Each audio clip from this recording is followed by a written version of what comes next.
Olá, pessoal. Boa noite. Sejam todos bem-vindos a mais uma live Success. Meu nome é Filipão.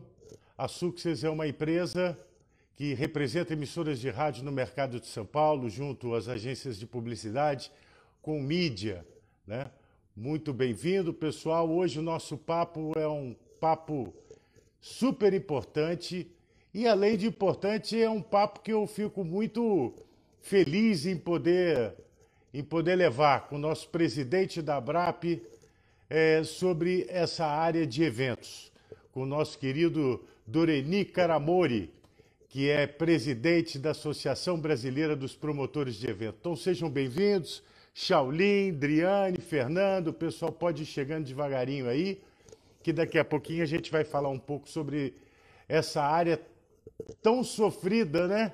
Ainda mais nos momentos de hoje, mas não é por causa de pandemia. Esse sofrimento já faz parte de quem mexe com evento, com promoção, com produção de evento. São verdadeiros guerreiros, né? Que levam essa bandeira para levar cultura, levar entretenimento para todas as partes do nosso país. E não é fácil, né? Vou dar as regras do jogo para o pessoal aqui. Olha só, tem aqui, do lado do comentários, tem uma interrogaçãozinha que ali você pode fazer a sua pergunta, tá bom? Eu deixo assim porque os convidados ficam passando na cabeça e aí ninguém vê o convidado e aí é um problema danado, né? Vamos ver se o nosso convidado está por aqui, se ele está na área. Eu acredito que esteja, para a gente já começar o nosso com esse cidadão de Santa Catarina, meu querido presidente. Fala, Filipão. Doreni, tudo bem, meu querido? Grande Filipão, bem você? Quem nasce em Santa Catarina é o quê? Além de ser feliz pra cacete, né? Porque mora num estado maravilhoso, mas é o quê, na verdade? Catarinense, barriga verde ou feliz? Pode escolher. Catarinense, barriga verde ou feliz? Eu vou ficar com feliz, então, que eu acho que é mais propício. Meu querido, muito obrigado por ter aceitado esse convite. Eu sei que tua agenda tá cheia, que a gente ultimamente só te vê dando entrevista em televisão, na internet, né? Porque o negócio, o bicho tá pegando. Então, te agradecer e dizer que para mim é um imenso prazer, porque eventos foi um negócio que fez parte da minha vida, assim, muito forte, né? Em Belo Horizonte, dirigindo lá a Rádio 98, eu tive a oportunidade de realizar muitos eventos, o Pop Rock Brasil, um grande festival no Mineirão. Ali recebemos visitas do Sirotsky para fazer o Planeta Atlântida a partir dali, o Alex Amaral com o Festival de Verão e tantos grandes outros, numa época em que a gente fazia evento meio que na raça, né? E com muita seriedade, com muita responsabilidade. E a partir daí veio todas essas dificuldades do setor de eventos que todo mundo já conhece, né? Que todo mundo dificultando um pouco o caminho de quem é sério, de quem quer fazer um evento sério, e a gente tendo que rebolar. Eu até costumo dizer o seguinte: todos os setores usam hoje muito a palavra precisamos nos reinventar. O setor de eventos já conhece essa palavra há muitos anos. Ele já faz parte do nosso vocabulário se reinventar para sobreviver. Então, eu queria te dar as boas-vindas e já soltar essa batata na tua mão. Me passa um raio-x hoje dessa área de eventos durante esse período de pandemia. Como é que se encontra? Quais são os números da nossa área durante essa pandemia? Bom, Filipão, primeiro agradeço pelo convite aí, dizer que realmente tem sido um período... Desculpa te interrompendo. Desculpa. Putz grila. Eu queria, antes da gente começar a bater um papo, para quem não conhece muito o que é evento, porque acha que evento é um show, eu quero mostrar para vocês que evento é muito mais do que isso. Por favor, vamos prestar atenção aqui, ó. Feira é evento. congresso é evento. Automobilismo é evento. Show é evento. Teatro é evento. Rodeio é evento. Circo é evento. A vida é o palco para todos esses grandes eventos. Por isso, aguardamos resilientes esse momento difícil passar. Mas depois de 6 meses sem trabalhar, exigimos que as autoridades políticas dê aos promotores de eventos o mesmo tratamento de outros setores da economia. Já é possível voltar com segurança. Esperamos em breve nos reencontrar. ABRAP, Associação Brasileira dos Promotores de Eventos. É isso aí. Acho que está mais do que explicado o que é evento, né? Evento é tudo, na verdade. É tudo que traz entretenimento, cultura, negócios, né? Então, tá com a bola agora o nosso querido presidente da ABRAP, Doreni, para falar sobre esse raio-x atual aí para gente. Bom, obrigado, Filipão. Bem colocado esse vídeo. Realmente dá aí uma dimensão do setor onde a gente atua, da importância desse setor, da relevância desse setor. Então, quero primeiro te agradecer pela oportunidade de falar aqui com a tua audiência, dizer que é um prazer para a ABRAP. Você já foi nosso diretor, sempre foi nosso companheiro. Né? Quero aproveitar aí para mandar um abraço para os guerreiros da ABRAP Minas, da onde o Filipão veio, né? Um abraço a todos, em nome do nosso presidente Thiago Brito, mas todos os demais guerreiros aí, que fazem parte da nossa ABRAP lá no estado de Minas Gerais, que é, sem dúvida, um dos principais estados da nossa federação e da nossa associação. Mas, Filipão, assim, hoje o nosso momento ele realmente é um momento muito tenso. Né? Quero te dar um raio-x primeiro do nosso setor pré-pandemia. O nosso setor é um setor extremamente pujante, setor especial, ele é um setor integrador, né? Integra mais de 56 cadeias de negócio. Então, desde a passagem aérea para ir a eventos, passando, né, desde a agência de viagem que vende a passagem aérea, o transporte, o hotel, toda a parte de vestuário para você ir ao evento, porque as pessoas se arrumam, se preparam para ir ao evento, passando por toda a divulgação do evento. Então, você tem mídia, promoção, redes sociais e tal, depois a produção do evento, empresas de som, empresas de luz, as pessoas que trabalham com isso, os técnicos, o próprio evento em si, garçom, segurança, bilheteiro, né?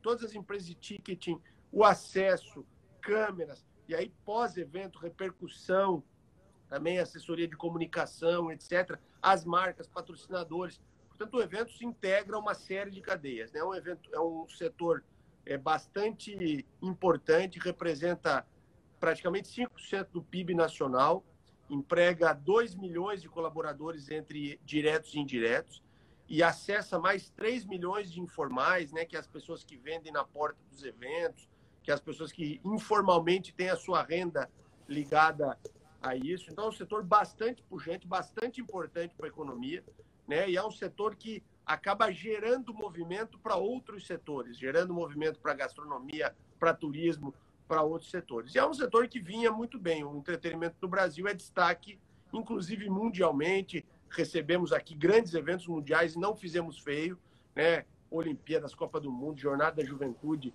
uma série de outros. Somos o palco que gerou o Rock in Rio, que é um dos festivais mais importantes do mundo. Temos destaque em empreendimentos em várias cadeias, na indústria do rodeio, na indústria do mercado de luxo. Enfim, há referências brasileiras no mercado de eventos que dá o norte para vários setores, vários mercados de eventos do mundo todo. E, obviamente, que a pandemia nos pega frontalmente, né, porque ela coloca como principal vilão da propagação do vírus a aglomeração de pessoas, que é, na grande maioria, o produto do trabalho dos nossos eventos. Obviamente que não só os eventos aglomeram pessoas, muitas atividades aglomeram pessoas, mas os eventos vivem da aglomeração de pessoas. Portanto, a pandemia atacou frontalmente e aí gerou um impacto muito grande na cadeia, a começar pelas relações de consumo, né? Você imagina que no dia 13 de março, quando os primeiros eventos começaram a ser cancelados, você tinha ingressos vendidos, eventos montados, bandas nacionais e internacionais que já tinham viajado, né, os investimentos de publicidade já tinham sido feitos, os clientes já tinham comprado seu ingresso, já tinham comprado a sua roupa, já tinham comprado a sua passagem para ir ao evento. Então, você tem um cenário muito desafiador, uma série de eventos planejados, projetados, com investimento já feito. Então, começou com impacto nas relações de consumo e, obviamente, decorrente disso, nas relações de trabalho, porque todos nós temos nossos colaboradores, e aí, por consequência, no caixa das empresas, e aí, por consequência, na condição de sobreviver das empresas, e, ao final, também da condição de continuar operando as empresas. Então, tudo isso foi afetado frontalmente e nós, enquanto associação, precisamos trabalhar na direção, né, de tentar minimizar, mitigar esses impactos, manter as empresas vivas e o setor em condições de se reerguer pós-pandemia. Então, esse é o raio-x, né? A gente teve aí uma infinidade de demissões, a gente chegou a estimar 800 mil demissões. Eu acho que as medidas do governo, que a Abrap, inclusive, liderou e articulou, elas contiveram parte dessas demissões. Ainda assim, muitas empresas foram desestruturadas, muitos profissionais foram colocados de volta, né, demissionários, né, das empresas, e nós, portanto, vivemos um período nebuloso para o mercado de eventos, mas faz parte, como você bem disse, né, a palavra reinvenção no nosso mercado ela é cotidiana. A gente já se reinventava diariamente e agora precisaremos também nos reinventar. Mas, resumidamente, esse é o cenário do nosso raio-x, do nosso mercado pré-pandemia e atualmente. E pegando um pouco carona nisso que você estava falando aí, de uma ajuda do governo, né, em vários aspectos, seja dando uma segurança, uma garantia para a mão de obra através do Ministério do Trabalho, seja através de subsídio, né, de oferta de recurso para que as empresas possam recorrer. Mas ainda assim a gente viu ao longo do tempo muitas manifestações de uma classe se sentindo invisível, né? Vimos passeatas, aquela passeata case que teve no Brasil inteiro, pessoal da Graxa em Belo Horizonte, João Pessoa, o Brasil inteiro chamando a atenção, olha, existimos, governo, porque parecia que era um setor invisível, né? que não conseguiam enxergar essa cadeia, esse setor de profissionais na nossa economia. Como que está essa relação com que eu acho que é muito importante, apesar de eu saber que não é só governo federal, também depende de governo estadual, municipal, mas como está a relação da Abrap nessas conversas com o governo? Quais são os ganhos já? O que você vê de positivo nessa conversa, nessa negociação? Bom, Felipe, aqui é uma pergunta importante que nos permite ser bastante transparentes, apontando ganhos, né, pontos fortes e pontos fracos que tivemos durante esse período da pandemia. Obviamente que, da forma como se estruturou o combate à pandemia no Brasil, ficou o governo federal apartado das medidas de isolamento, né, e de restrição das atividades, e elas ficaram a cargo dos governos estaduais e municipais, né, e as medidas de mitigação poderiam ser feitas tanto pelos governos municipais, estaduais e federais. O primeiro reconhecimento, para ser justo, é que o governo federal agiu muito rápido do ponto de vista das medidas de mitigação. Obviamente, a gente sempre quer mais, obviamente, poderia ser sempre melhor, mas não há como negar que houveram medidas de mitigação muito importantes e impactantes para o nosso setor e para toda a economia. Inicialmente, na questão das relações de consumo, a MP 948, que em seguida virou lei e disciplinou toda essa cadeia, né?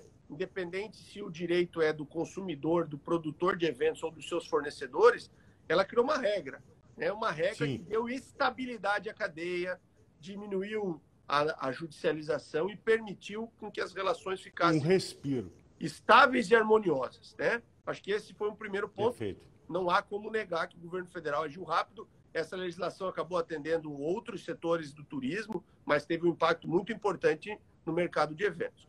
Na questão fiscal, também se reconhece uma série de medidas de impacto fiscal estimuladas e propostas pelo governo federal, muitas delas referendadas pelo parlamento, que também tiveram impacto positivo. Destaque aí para extensão das ICMDs, né, as medidas de prorrogação tributária e algumas que eu acho que ainda precisam ser feitas, mas que só fazem sentido pós-pandemia, né? Questão, por exemplo, de isenção fiscal. Quer dizer, não adianta dar isenção fiscal, por exemplo, para o nosso setor nesse momento, o setor não está faturando, né? Então, são medidas que a gente ainda vai trabalhar.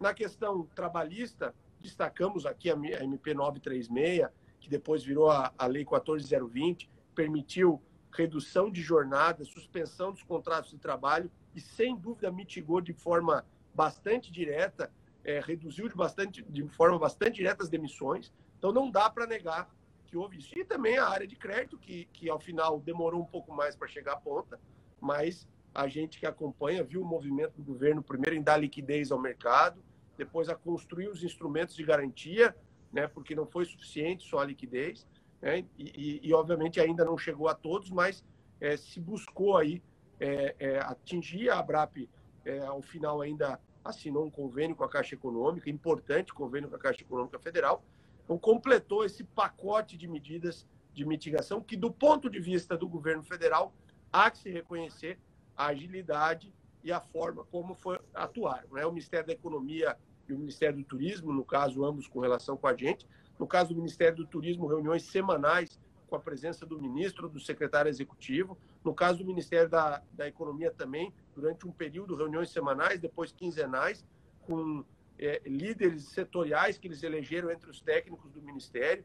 Então, isso não dá para negar que houve uma certa atenção, obviamente, com muitas coisas que ainda precisam ser feitas e outras que a gente gostaria que fossem feitas diferentes, mas a avaliação não é negativa nesse tema. Não posso falar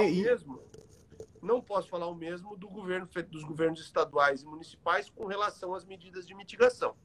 Você vê, por exemplo, casa de evento completamente paralisada, pagando a conta de luz normalmente sem usar, né, por demanda, pagando IPTU para o município sem, né, nesta condição, completamente parado, com as suas atividades paralisadas pelo município. O município não teve a sensibilidade de postergar, né, de criar legislações de deferimento de imposto, de poder postergar para prazos posteriores, financiamentos, etc. Então, os municípios acabaram se centralizando nas questões restritivas e esqueceram que precisavam ajudar os setores a não morrer, que são setores de geração de renda, de emprego, de impostos, etc. Com relação às questões de restrição, e aí você falou bem, movimentos e passeatas por todo o Brasil, um destaque para uma passeata grande que o setor fez em Minas há poucos dias, aí liderada por algumas entidades, inclusive a ABRAP Minas. Quer dizer, e aí você tem cenários dos mais diversos. Você tem estados que têm um processo de diálogo contínuo e demonstram avanços. Tem estados onde há um processo de diálogo contínuo, mas não demonstram avanços. Tem processos onde não há nem diálogo, né? E tem processos em que, além de não haver diálogo, há um afastamento, né? Parece que o setor não só é invisível, como é inimigo do Estado. Então, a gente tem isso. Até a ABRAP, nos próximos dias, aproveito em primeira mão para contar para vocês que a ABRAP vai lançar o radar, que é justamente um instrumento para a gente avaliar, né, os 27 estados, as 27 capitais e mais algumas cidades. A gente está acompanhando todo o processo, os decretos, os protocolos, né, e de maneira resumida, como está a condição para poder realizar eventos nesses lugares. Então, estados e municípios acabaram direcionando seus esforços só para isso, e obviamente que é nessa seara que a gente está debatendo, então, né? Medidas para a retomada das atividades, e aí há casos positivos e há casos negativos, né? E sem querer citar aqui, mas é o quadro. Doreli, você fala isso, vem a história na minha cabeça, vem anos de luta e de batalha, e vem coisas assim na minha cabeça que eu gostaria de pontuar. Primeiro, que eu acho que é um setor extremamente mal compreendido e discriminado. Quem olha um promotor de evento acha que é um milionário, que o cara, nossa, está ganhando muito dinheiro, isso aí é brincadeirinha, está brincando de fazer show. A gente realmente, a gente movimenta um valor muito alto, porque a gente faz uma roda girar muito grande. Que nem você falou de 54 cadeias produtivas. É só você pegar a planilha de um promotor de evento que você vai ver quantos itens tem dentro de uma planilha. Uma vez eu, brincando, falei assim, vou fazer uma camiseta que eu vou escrever tudo que um evento envolve. Não cabia na camiseta todas as coisas que um evento envolve. São muitos setores envolvidos. E a gente faz realmente girar, mas ao longo do tempo, os promotores de eventos são guerreiros, porque ele fica, e se fica, é com a fatia menor de todas. Ele consegue ter um absurdo de movimentar um evento que moveu 2 milhões de reais e no final, se ele tiver lucro, ele ganhou 50 mil. É uma loucura. Você fazer uma aposta é que nem falar para alguém, vai ali na roleta, aposta 2 milhões. Se você ganhar, ganhou 50 mil. Quem é o louco que vai apostar 2 milhões para 50 mil? Somos nós, de eventos. E a gente vê ao longo dos anos que sofre tanto que foi acabando os promotores de eventos locais. Você vê que tantas pessoas que eram importantes no Brasil afora que foram simplesmente parando e desistindo devido a essa dificuldade. Então, eu acho que é um pouco discriminado, sim. Eu acho que é por isso que a gente vai para o fim da fila. E eu acho que quando a gente vai para a rua, não sei se você concorda comigo, desculpa eu estar falando tanto assim, mas é porque radialista, você já viu como é, problema. Sem dúvida. Né? Mas eu acho que o setor clamava, quando vai para a rua, é ser ouvido. Ninguém quer voltar a fazer evento com irresponsabilidade, colocando a vida de ninguém em risco. Nós queremos é discutir, nós queremos é conversar, planejar com o setor público, quando voltar, de que forma voltar, como o shopping conversou, como o cinema conversou. E eu acho que é isso que revolta mais a categoria. É não ter um norte, não ter uma luz, não ter voz das pessoas não ouvirem. Não sei se você concorda comigo em relação a essas coisas que eu estou aqui desabafando. Eu concordo em absoluto com todas elas. Primeiro, com relação ao preconceito que há com a nossa indústria, né? As pessoas realmente não têm noção de quanto envolve um evento, né? Da complexidade do evento, do nível de responsabilidade da realização de um evento, né? E há, por parte de sociedade, de setor público, né? E até da opinião pública como um todo, um preconceito enorme com o setor, que é um setor altamente profissional, altamente regulado, né? E que exige um esforço, uma competência enorme para conseguir entregar com excelência seus eventos. Ah, mas o tal evento não foi tão bom. Assim como o nosso setor, há restaurantes que não são tão bons, há hotéis que não são tão bons, há advogados que não são tão bons. Lógico, nosso setor tem exímios profissionais e tem não profissionais. Mas o nosso setor é altamente complexo e é um setor que envolve né, uma gestão muito grande de inúmeros itens, de inúmeros fornecedores, né, e sem dúvida isso não é de conhecimento da opinião pública como um todo. É um desafio que a gente tem. Segundo, quando você fala do empreendedorismo e do risco, todo empreendedor é esse herói que você falou, todo, em qualquer setor. Ele investe seu dinheiro, ele coloca o seu nome, né, que aqui no Brasil eles não separam nunca nome de dinheiro, tu bota o dinheiro e o nome. Não pode só dar errado, você não perde só o dinheiro, você perde o seu dinheiro e você perde o nome, a credibilidade, né? No exterior, tu perde o seu dinheiro que você alocou naquele negócio. Mas todo empreendedor coloca, né, franquia, o nome, o seu dinheiro, em detrimento a movimentar a economia, e aí ele faz um faturamento, paga os seus impostos, paga os seus colaboradores, ele paga os seus fornecedores, depois ele paga impostos novamente, e aí se sobrar alguma coisa, ele remunera o seu capital. Se não sobrar, ele tem que aportar mais recursos. Isso é todo empreendedor. No caso de eventos, ele tem uma complicação, porque A gente faz isso sequencialmente, muitas vezes por ano. Todos Sim. os eventos são novos investimentos. O índice de empreendedorismo e de loucura, entre aspas, É altíssimo. é gigantesco. Você repete ele muitas vezes. Né? Não é, montei meu restaurante, tive um momento de loucura. E aí tu fica lá durante um tempo, né? Tentando reverter. O evento é o seguinte, é uma loucura esse mês, a outra semana que vem, na outra mês que vem. Então, quem realiza muitos eventos, né? O meu grupo empresarial, Felipe, por exemplo, eu tenho 11 casas e mais... O Grupo UAU. Isso, e mais cerca de 150 eventos fora das casas. Então, isso é o número de loucuras que a gente comete todos os anos, né? De atividades empreendedoras, onde a gente investe capital, investe a nossa credibilidade e vai buscar o resultado, paga todo mundo, gira a economia e, se for muito competente, a gente tem a nossa margem de rentabilidade e que normalmente é bem abaixo desses níveis, inclusive, que você falou em percentuais. Então, concordo nisso contigo. E, ao final, concordo também em especial contigo que quando essas movimentações, essas manifestações aconteceram, ninguém está lá para voltar amanhã. As pessoas só não concordam com a discriminação. Qual discriminação? A discriminação setorial. Porque se um determinado protocolo de segurança é seguro para um setor, ele deve ser seguro para todos os setores. Exemplo, se o shopping tem um determinado protocolo de segurança e pode abrir com aquele protocolo de segurança, por que uma feira não pode abrir? Desde que ela obedeça aos mesmos protocolos de segurança, Sim. Ela deveria abrir. Se um culto pode funcionar com restrições, por que um teatro não pode abrir com restrições? Perfeito. Ele deveria poder abrir.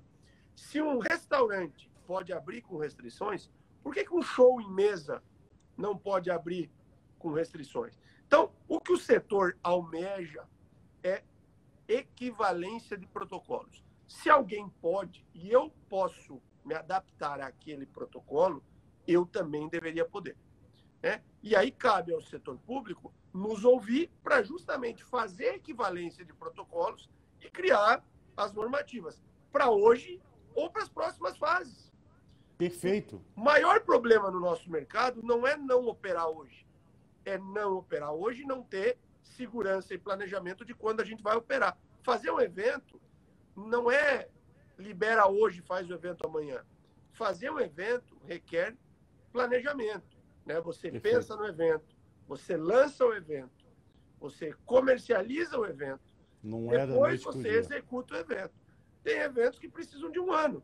Né? Tu viu lá, Olimpíadas. Olimpíadas lá já em abril, já transferiram para 2021, porque precisa de um ano para ser feito. Às vezes até mais do que isso. Né? E outros eventos tu tem menos prazo, mas todos requerem prazo. E prazo requer planejamento. E o setor público deveria ter essa responsabilidade.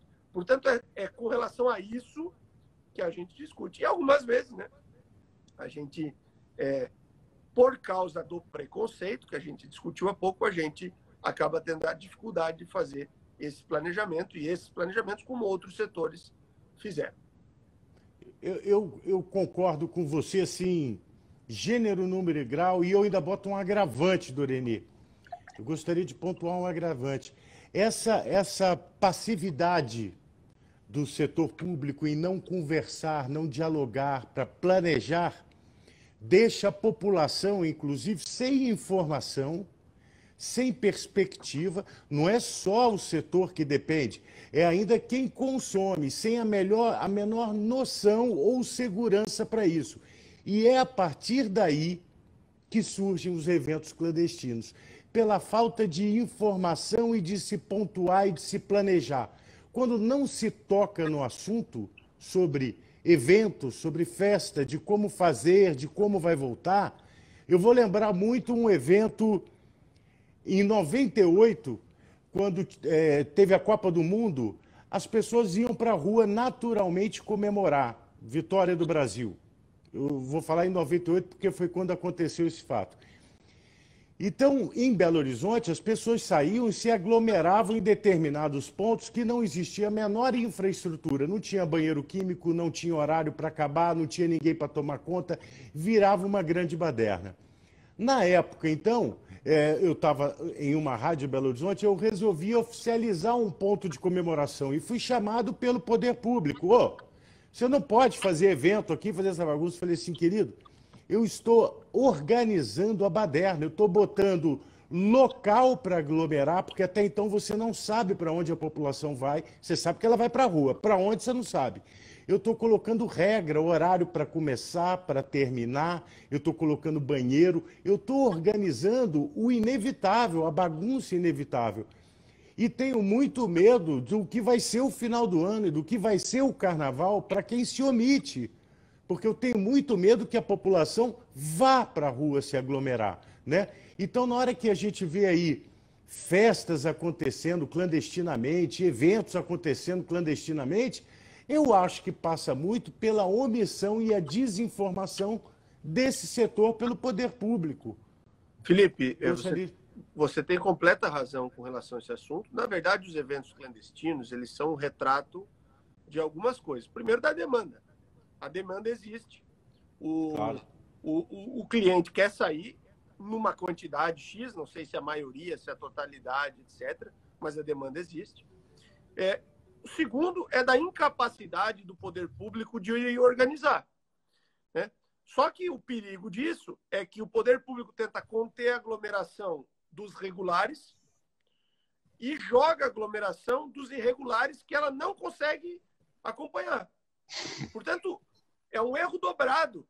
Além do erro econômico, você tem um erro de gerar uma aglomeração sem controle, sem protocolo, sem distanciamento, sem máscara, sem medição de temperatura, etc.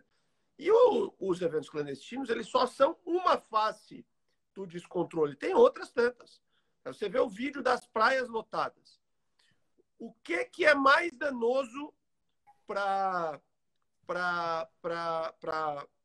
proliferação do coronavírus? A praia lotada ou um evento a céu aberto, com as mesmas características da praia, de 20, 30 mil pessoas? Muito praia, similar. O evento sabe quem entra, por onde entra, quem comprou o ingresso, onde esse cidadão mora, como eu faço para contatar com esse cidadão, que esse cidadão teve medição de febre na largada, que ele, sabe? Tudo isso o evento pode controlar. Portanto, o governo, como não tem capacidade de organizar a vida em sociedade, ele tenta tolher, ele tenta reprimir as aglomerações que são organizadas para tentar minimizar o impacto do vírus. Sendo que, na verdade, ele deveria fazer o contrário. Ele deveria estimular as organizadas e tolher as desorganizadas para que justamente ele pudesse controlar com facilidade. Ele pudesse fechar uma operação que não estivesse cumprindo os protocolos, ele pudesse isolar as pessoas que fizeram parte de um eventual surto, né? Esse final de semana teve uma matéria infeliz, na minha opinião, no Fantástico, quase dando aos eventos a responsabilidade pelo coronavírus, que são super transmissores. São super transmissores, mas tu consegue controlar. Então é o seguinte, naquele casamento teve uma crise, um surto de transmissão, ou seja, você sabe quem foi, tu controla. Agora, ir no shopping, ir na praia, ir na praça, quer dizer, como é que tu controla? Não, esse não controla, então não tem o que fazer. Poxa, é o contrário, é esses lugares que você deveria restringir. Então, é pela coerência e pela racionalidade que o setor tem se posicionado, entendendo a dificuldade do momento, entendendo que as vidas, sem dúvida, têm que vir em primeiro lugar, respeitando as mais de 155 mil mortes que tiveram no Brasil, mas compreendendo que com racionalidade, com planejamento, a gente pode fazer melhor sem ter um impacto tão grande na vida das organizações, das pessoas, dos empregos e da economia, como a gente está tendo por não estar se planejando. E a gente já tem um grande desafio e uma grande interrogação a partir de agora, que é essa retomada, como fazê-la, porque também não depende só da gente retomar, depende do público também ter segurança para querer frequentar. E isso é até uma coisa que eu queria perguntar para você, que eu vi mesmo passando, se você tem esses números, dados da vontade das pessoas em voltar a frequentar evento, como é que está a cabeça, a segurança. Eu gostaria de falar logo após essa pergunta. Mas a gente já tem um grande desafio, que é voltar e de uma maneira economicamente viável, né? Porque todos esses protocolos e restrições, o que já era uma conta muito apertada para quem promove um evento, restringindo o número de pessoas e ainda tendo um investimento maior a todas as normas de segurança, já é um belo desafio para essa volta, né, o Doreni? Sem dúvida, né? A retomada ela é muito desafiadora e eu iniciaria não pelo desafio da viabilidade, que ele existe. Antes disso, tem o desafio de se é possível ou não realizar. Como é que você estima lançar um evento hoje? Como é que você estima se não está claro nem quando você pode, nem como, nem se a curva vai voltar e vão restringir ainda mais? Ou seja, o primeiro desafio de todos é você estabelecer quando e como pode operar. Depois disso, você vai ver se a tua conta é viável, né? Então, esses dois desafios que andam juntos tornam o processo extremamente complexo. Eu tenho uma cultura de planejamento, por exemplo, no meu grupo empresarial, onde os setores se reúnem, as unidades de negócio se reúnem, trazem seu business plan, a gente aloca dentro de um macro business plan e acompanha, fecha antes de virar o ano e acompanha o próximo ano. Esse ano, eu estou fazendo planejamento 2021, uma planilha que era única virou 12. Todos os setores têm 12 variações. Então, tem a variação de quando volta, né, do tempo e de qual é o nível de restrição em cada uma dos cenários. Então, assim, se a restrição for com distanciamento de 1,5 metro, eu posso fazer um evento com 1.000 pessoas que me traz uma rentabilidade X. Se a restrição for de 1,20 metro, eu posso botar 1.500 pessoas que me traz uma rentabilidade. Então, essa incerteza, esse é o grande desafio. Isso está pior do que meia entrada, o Doreni. Está pior que meia... Meia entrada era moleza. Mas o pior ainda, chefe, é que a gente está somando as duas coisas. Porque eu continuo com o problema da meia entrada e agora eu tenho o problema da meia entrada e o desafio do setor, né? Ainda vai chegar um juiz que vai falar assim, ó, você tem que botar de 3 em 3 metros, é o seguinte, um estudante, 2 estudantes e um não sei o quê. Você está de brincadeira. E a complexidade aumenta por um item que você tocou e que eu acho que é muito bacana a gente abordar aqui, que é, será que o meu consumidor quer ir? Exatamente. Né? A Abrap lançou, e é muito bacana, e está disponível no nosso portal, a Abrap lançou, junto com a Ambev, uma pesquisa feita por uma empresa chamada Provokers, que é uma empresa especialista em comportamento de consumo. Perfeito. A gente já está na 6ª rodada, a gente monitora de 15 em 15 dias a cabeça do consumidor com relação a eventos. Então, são várias perguntas, mas, assim, alguns highlights importantes. Na primeira pesquisa, 25% das pessoas estariam dispostas a ir a eventos caso fossem liberados, somando as que iriam sem medo e as que iriam com medo. Hoje, 6 meses depois, já 47% das pessoas estão dispostas a ir a eventos com mais segurança ou com menos segurança, mas estariam dispostas a ir a eventos. Portanto, é o seguinte, hoje, se voltasse os eventos, a gente só teria metade do nosso mercado. 53% não estariam dispostos. Mas cabe, lógico, aos eventos aí gerar as ferramentas que dão segurança ao consumidor. Portanto, a gente tem as restrições governamentais, as restrições financeiras de viabilidade e as restrições de consumidor. Né? O DJ aqui está perguntando, o Doreni já falou isso no início. A Abrap tem trabalhado junto com o governo incansavelmente em várias reuniões, construindo essas possibilidades.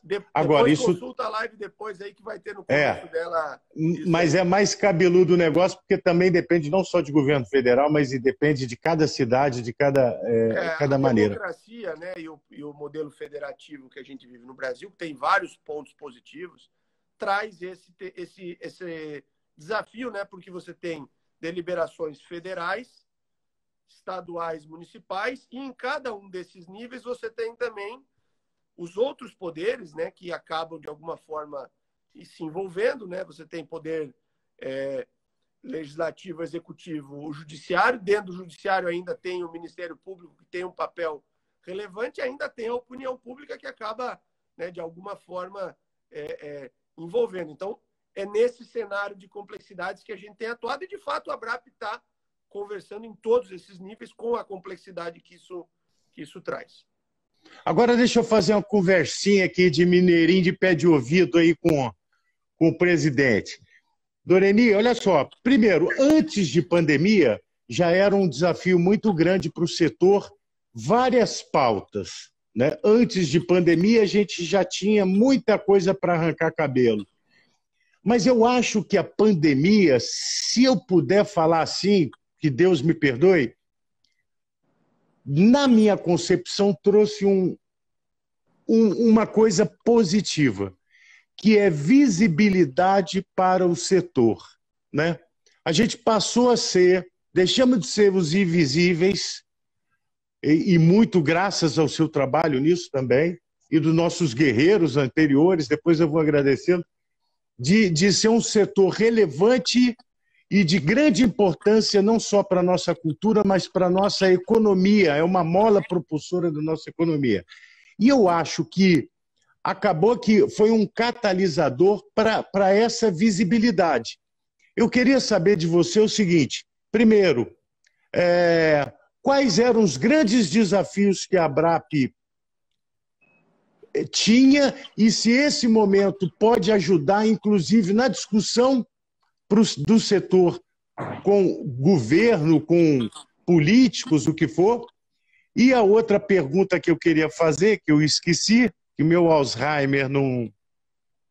Rapaz, eu esqueci da outra pergunta, não você tem acredita? problema. Enquanto eu vou respondendo... Enquanto você vai responder nessa, eu vou pensar na outra. Tá bem. Então, assim... Não, eu vou te perguntar agora. E outra, a visibilidade não só para a sociedade, para os governos, mas para os produtores e promotores de evento, que eu acho que durante a pandemia eles sentiram na carne o que é não ter representatividade, o que é não estar afiliado a uma ABRAP, por exemplo, de estar coeso com um discurso único que possa ter representatividade para ir lá brigar por uma causa.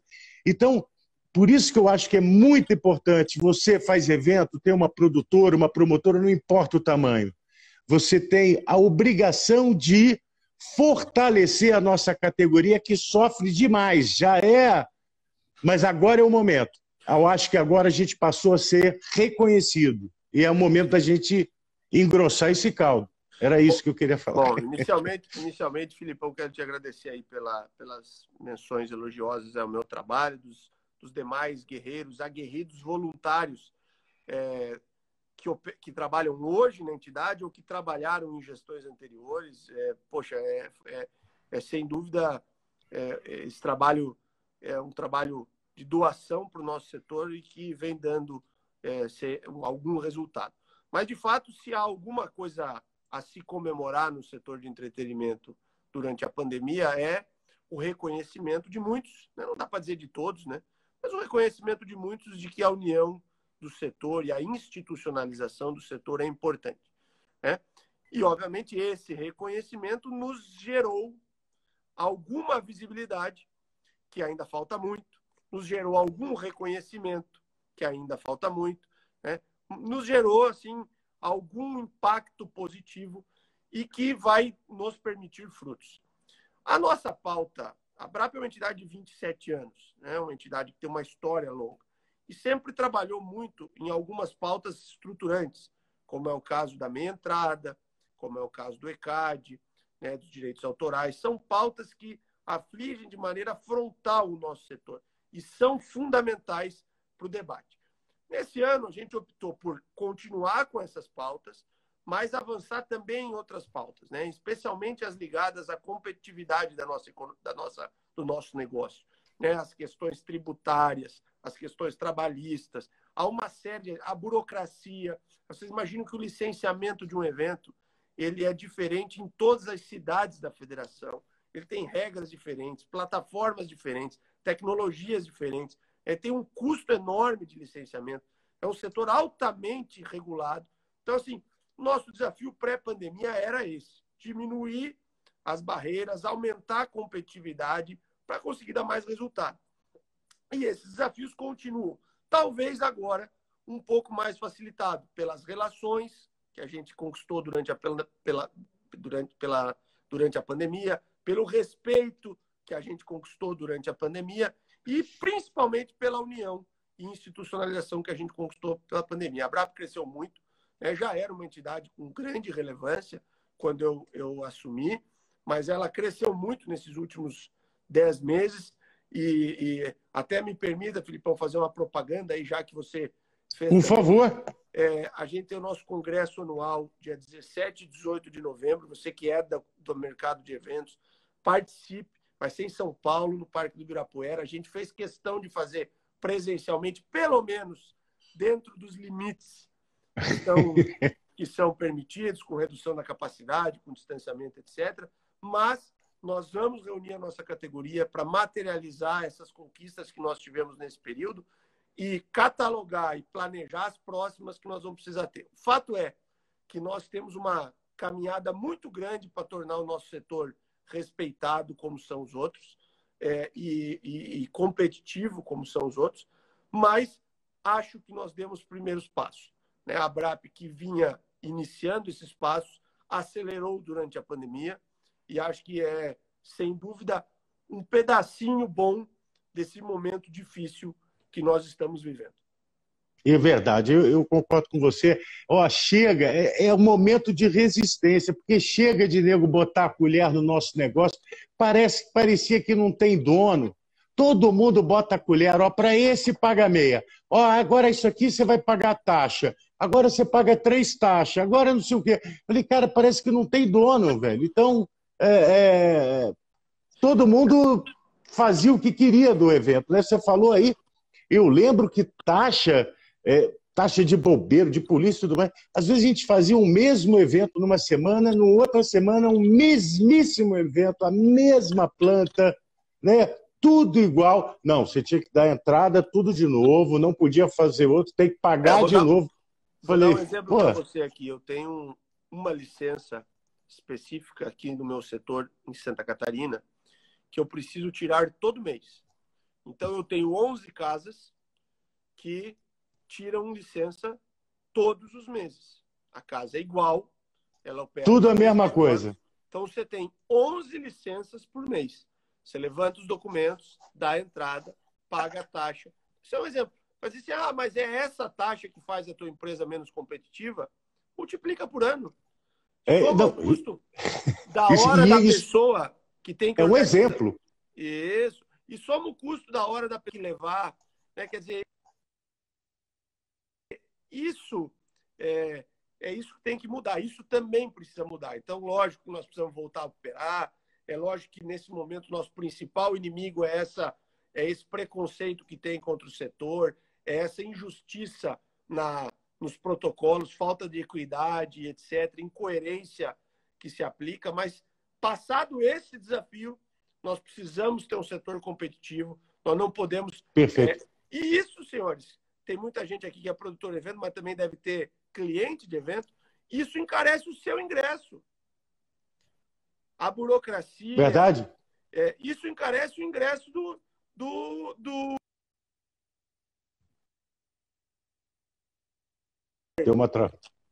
Entrou uma ligação aqui. Não é que a gente não quer a burocracia para sobrar mais dinheiro para o produtor do evento, não. É para conseguir cobrar mais barato e ter mais gente no evento. Claro. E eu vou te falar uma coisa. E quem é sério, produtor de evento que é sério, a primeira coisa que ele quer fazer é um evento com segurança, dentro da lei, da normalidade. Ele é o primeiro a querer fazer isso. Ele não economiza nisso, não. Produtor de evento não economiza em fazer um palco meia boca que tem perigo de cair, né? de um gradeamento mal feito que as pessoas podem acabar atropelando uma, passando por cima da outra. Ele faz bem feito. Agora, isso não é uma briga do grupo all. Não é uma briga de um promotor. Então, quando alguém tem um problema desse lá no Piauí, Isso tem que ser automaticamente sentido por toda a classe. Por isso da importância de vender dentro da nossa categoria, a importância de ter uma instituição forte, de ter uma ABRAP forte representando as nossas coisas.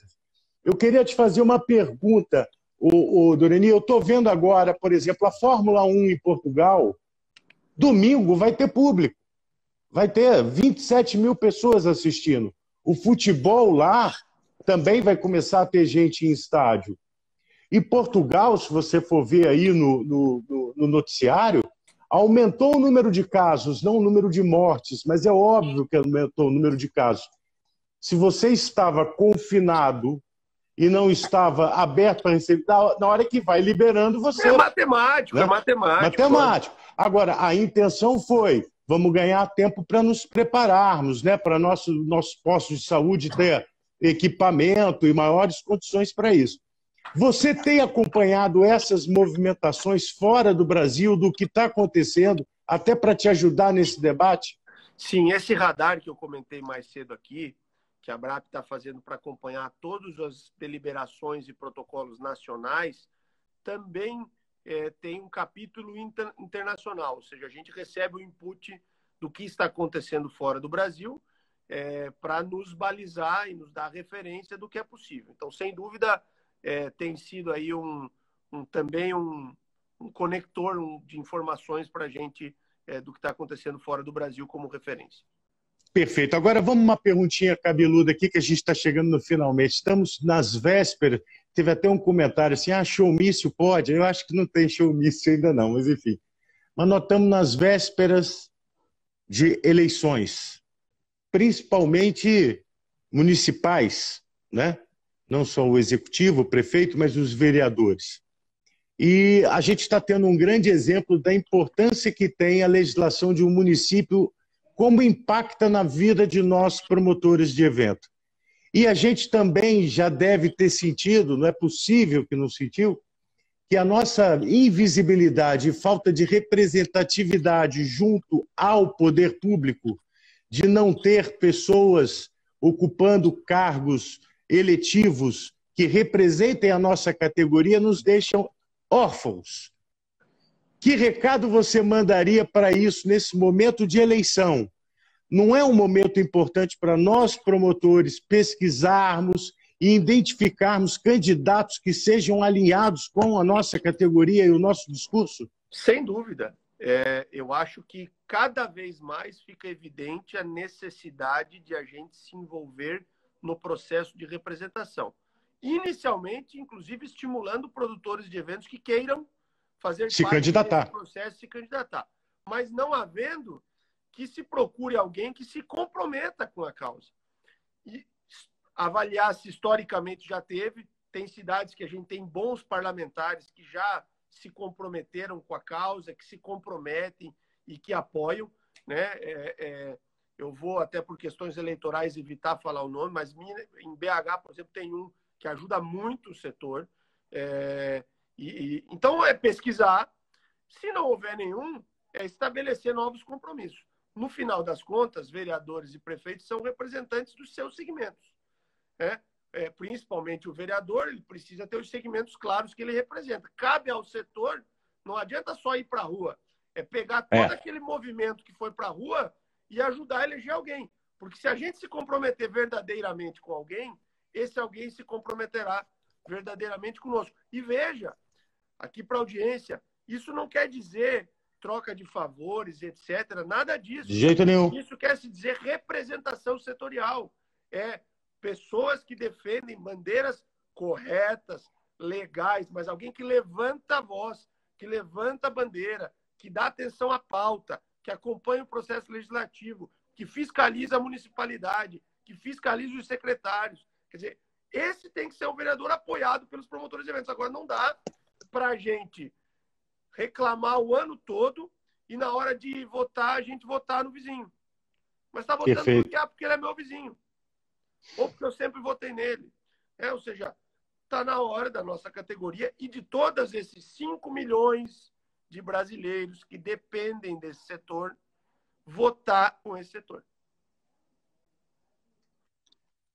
Perfeito. E nada mais republicano do que isso que você falou. Eu identificar alguém que me representa a minha bandeira e eu cobrar dele isso é a minha função como cidadão.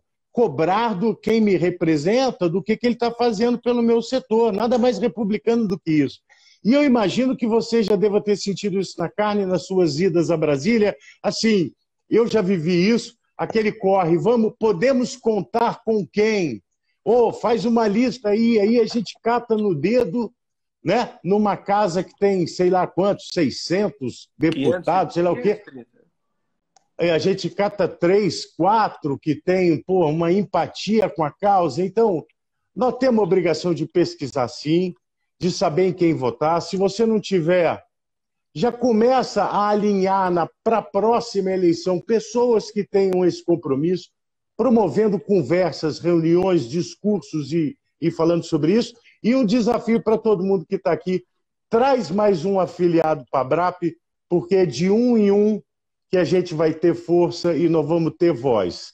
E eu queria aqui agora falar daqueles grandes guerreiros, não podia deixar de falar do nosso querido Lúcio, um guerreiro na BRAP, sempre teve uma bandeira, já vi momentos assim que a BRAP patinando, vai acabar. Não vai acabar.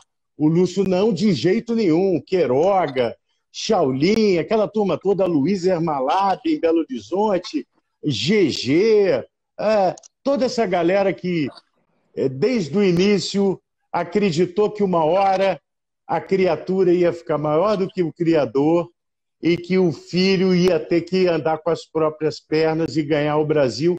E hoje nós estamos aí vendo a relevância da BRAP sobre a sua gestão, a relevância e o trabalho super bem feito e sério, com todo esse espaço que está tendo na mídia.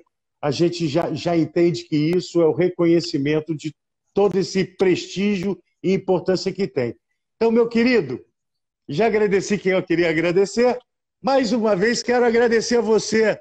Continue com essa luta, nesse caminho, representando a gente. Eu tenho certeza que a gente vai sair mais fortalecido, por incrível que pareça, e melhores no setor de eventos pós-pandemia, pós-Covid. Ótimo, Filipão. Muito obrigado aí pelo espaço. Muito obrigado de novo pelas referências aí ao nosso trabalho. Você foi muito feliz citando essas pessoas, esses guerreiros que foram presidentes, diretores, alguns nem ocuparam cargo, mas foram fundamentais. Né? Léo Dias foi presidente, Léo Dias da DM. Léo Dias, Valdemar, depois, inicialmente, Queiroga, Lúcio, Shaolin, esses dois, muitas vezes, muitos mandatos, são pessoas que não deixaram nunca cair a bandeira, empunharam a bandeira de maneira firme. E aí os diretores que tiveram com eles, uma maioria de Minas até outro dia era o estado com mais associados. Hoje São Paulo acabou passando um pouquinho, mas ainda é um estado altamente relevante, Minas. Então, assim, tem líderes fantásticos, históricos na BRAP. Eu poderia ficar aqui citando eles, mas é realmente um agradecimento justo. Só estamos aqui por causa deles. E também agradecer a quem levar o tema adiante, né? Que estão nos ajudando a manter a bandeira erguida e fazer a BRAP crescer por todo o Brasil. Hoje mesmo a gente recebeu um associado do nosso 25º estado. Nós, então, agora que maravilha. Só estamos ausentes de 2 estados, que são Roraima e Tocantins. Você, empreendedor de Roraima e Tocantins, venha para a BRAP. E você, empreendedor dos outros estados também.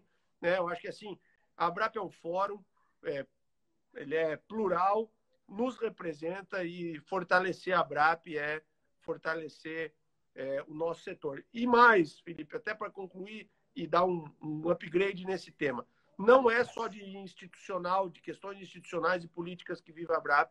A BRAP quer ser uma grande plataforma de negócios para o setor, principalmente organizando esse poder de compra de passagens aéreas, de locação, uma curadoria de fornecedores, seguros e tal. Vai acabar nosso tempo. Então, um forte abraço, obrigado, Filipão, obrigado pela audiência aí, tchau, até mais. E mais do que nunca, a gente tem a prova hoje de que valeu a pena. Aonde nós estamos, valeu a pena. Valeu muito. Vambora, juntos somos mais fortes. Valeu, Doreni, um beijo, querido. Muito mais, até mais. Valor.